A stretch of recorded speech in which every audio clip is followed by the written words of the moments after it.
Mr. Chairman, and thank you to everyone for sticking around. I appreciate it very much, and I appreciate your testimony and your expertise and the lives that you've devoted to this very important work that you do.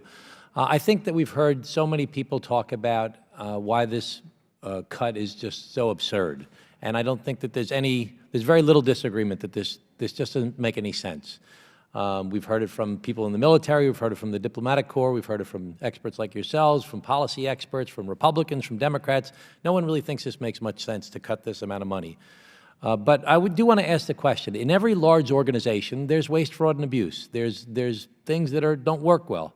What would be your two best suggestions to save money in this area of the budget?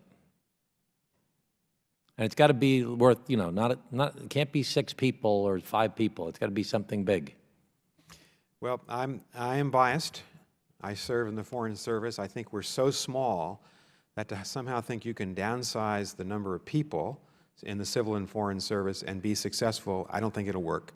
So where can you look? If you're looking at the State Department and USAID, I think you have to look at the aid budget and make sure that it's conditional. Make sure that we're tough-minded. We can't be all things to all people. I don't think we should have an aid budget in every country in the world. We should be very selective, as I think Dr. Krasner was suggesting. And if that's the question, that's the question. Where are the savings in these two agencies? So is there a particular area of aid that you think would be a good place to cut? You're an expert. I'm not.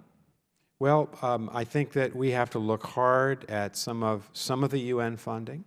I support many of the UN programs, but not all. As do I, but there's inefficiency and need for reform there. And there have been some problems in the conduct of some of the peacekeeping missions, in Congo, for instance. And so we have to be a tough internal critic of those programs that might save money, but more importantly, might do some good as well. You didn't think you were going to get that question from me, did you? No, Giving you a big opening I'm delighted. I'm delighted to answer it and to not have to hear about bullets again. United Nations. We should reduce our assessment in peacekeeping. We should try and use our leverage within the United Nations to end some of the peacekeeping operations that have existed for longer than most of us have been alive, and are highly ineffective. UNMOGEP, UNIFIL, UNSO. I could go on. I think that we should reduce our assessment to the United Nations and withdraw from some of the sub-organizations of the UN that don't serve our interests and are in fact created solely to attack the State of Israel. I think we should look at assistance programs, economic support funds that go to, and budgetary support, which is basically cash handouts that go to places like Pakistan, that go to Egypt, that go, yes, and economic support funds to Israel as well. Those are big chunks of money. They should be reassessed every single year. So you think we should be looking at the UN, Pakistan, and Egypt, and Israel?